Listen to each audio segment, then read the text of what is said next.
Alright, what's going on, people? Ring Roadmap here, and today we're going to talk about 4 habits that you can do, or that I did. Alright, this is based off my experience, and you can try it out yourself also.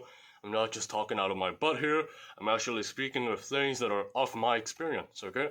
So we're going to talk about 4 training habits that will help you progress faster, and which helped me progress faster throughout the years, so you can try these out. Now, the reason why I'm doing this video is because in my months, I think it's been months already since I made my Patreon, I've had patrons who've been training for 4 years, 5 years, maybe even more than that, and what ends up happening is that they look like they've only been training for a year, you know, and it's really alarming, like how many guys train for that long and they still look like complete beginners.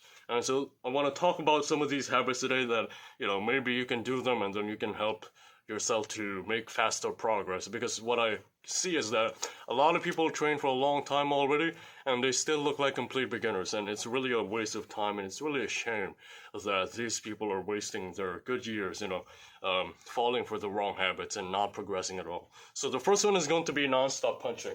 Now, what I notice with most people is that the moment they get tired, right, they don't move anymore, alright?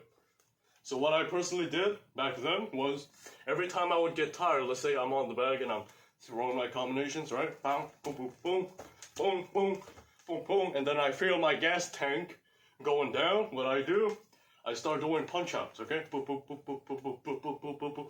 Active rest. Boom, boom, boom, boom, boom, boom, boom, boom, boom. Now, once I feel my lungs recovering again, then I'm going to go back to my typical powerful combos. I'm going to step out, right? Move, and then I'm going to start doing my normal combos once again. Boom. Okay? And then, again, if I get tired, my lungs get tired again, boom. I do uppercuts on the bag, right? Active rest. Now, I know some of you motherfuckers like to move around and shit like that. First of all, that's cheating, okay? You can move around in other drills. Don't do it on the bag. The bag is mainly for shoulder endurance. And so again, my lungs get recovered. I'm gonna go back to my combos again. Boom, boom, boom, boom, boom. Okay? And then if my lungs get tired again, I'm gonna go again and do the punch outs. So that's one thing that I did throughout the years and really helped me, you know, improve my, this is in terms of shoulder endurance. Secondly, is gonna be to remove unnecessary movements.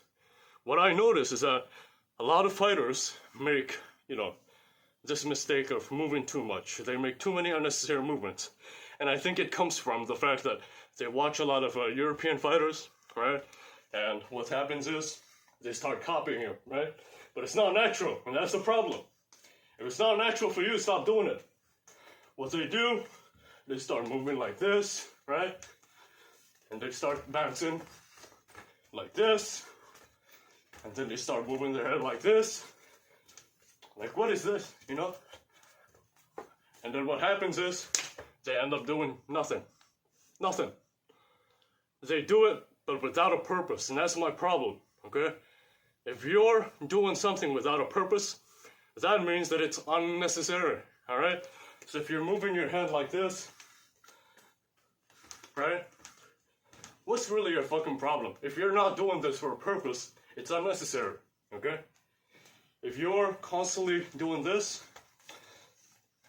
and you're not doing anything with it, it's unnecessary. Remove it. Keep it here. If you're going in and out, and you're not doing anything with it, stay planted. Stop doing it, okay? And I think it really comes down to good coaching. A lot of coaches, they don't get to remove these habits, and then once it's instilled in a fighter, it's very hard to remove. So, you want to do your own homework, watch yourself on tape, watch your own videos, and then try to correct them.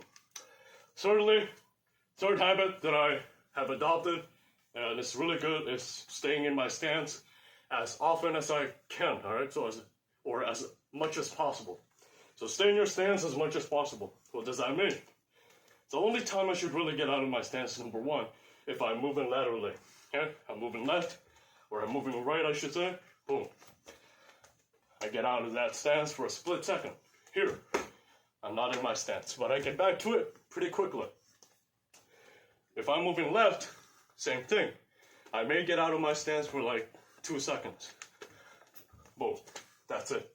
Alright? Boom. Boom. I'm back in my stance now. Another one is when I'm galloping backwards. When does that happen? When does the breaking of the stance happen? It happens here. Boom, boom, boom, boom. Pop, pop, pop, pop.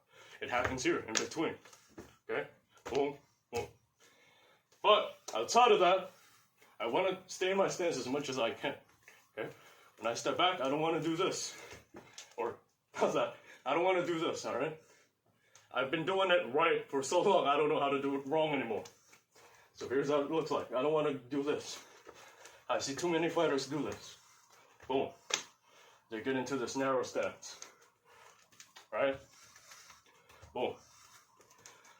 Boom. And I understand that it works for some people, like Navarrete and other guys, like Margarito. And also, I should say, or I want to say, if you're fighting on the inside, it's also fine to get out of your stance. Guys, if I'm fighting on the inside, feel free to square up, alright? You can do this. But outside of those situations, try to stay in your stance as much as you can. If you're going in and out, stay here. Okay? Don't do this. 1, 2, 3, and then you step out, boom, and then you go again. Boom, boom, and then you go again. Boom, and then you go again. It's a waste of energy, and it's too slow, alright? Your opponent's gonna catch up to it. Finally, it's gonna be the emphasis on the triple footwork pattern. What I see with most guys, they start doing these combinations, and they don't master the triple footwork pattern. What is that? The first one, step in. The second one, step back. Third one is the gallop. When you step in, your feet needs to barely be lifted off the ground. Alright, there's very little lift. What I see with a lot of people, they step in, they lift it way too high. Here. And then what happens is, they end up on the back foot. And I think the reason for this is because they're afraid to get hit back. So, they do this big step, and they get on the back foot so that they can avoid the counter shot. What you want to do, you want to minimize that movement. How? Lift it as little as you can. Right? Okay? Lift it as little as you can. The lead foot must be lifted by only like this much. Okay? You see that? And then you should maintain again that wide stance. Next up is going to be the step back. What I see with a lot of people, first of all, they don't keep the knees bent. Secondly, they get narrow on their stance. So they do this. Okay? Boom. Boom. They step back and they end up narrow. Don't do that. Work on stepping back while maintaining the width of your feet. Okay? Okay? Work on that. Finally, the gallop. What I see a lot of people do is they gallop here, they end up too far forward. Or they gallop back, they end up too far back. What you want to do when you gallop, you start off on the back foot, you go on the front foot, boom, and then you go back on the back foot, and then you go back to your neutral stance. So here's how it looks like. Boom, boom, neutral. Okay, so it starts on the front foot, back foot, neutral. Front foot, back foot, neutral. Okay, so that's how you do the gallop. And all of those have their own purposes. The step in is more for setting up your combo, step back is more for defense, and then finally the gallop is more for pushing forward, alright? So if you're trying to cut off the ring. So those are 4 habits that I have done throughout the years. Hopefully you guys learned something from this, and hopefully you can adopt them and try it out, you know? You can thank me later. So subscribe if you're new, and I'll see you guys soon. Peace out.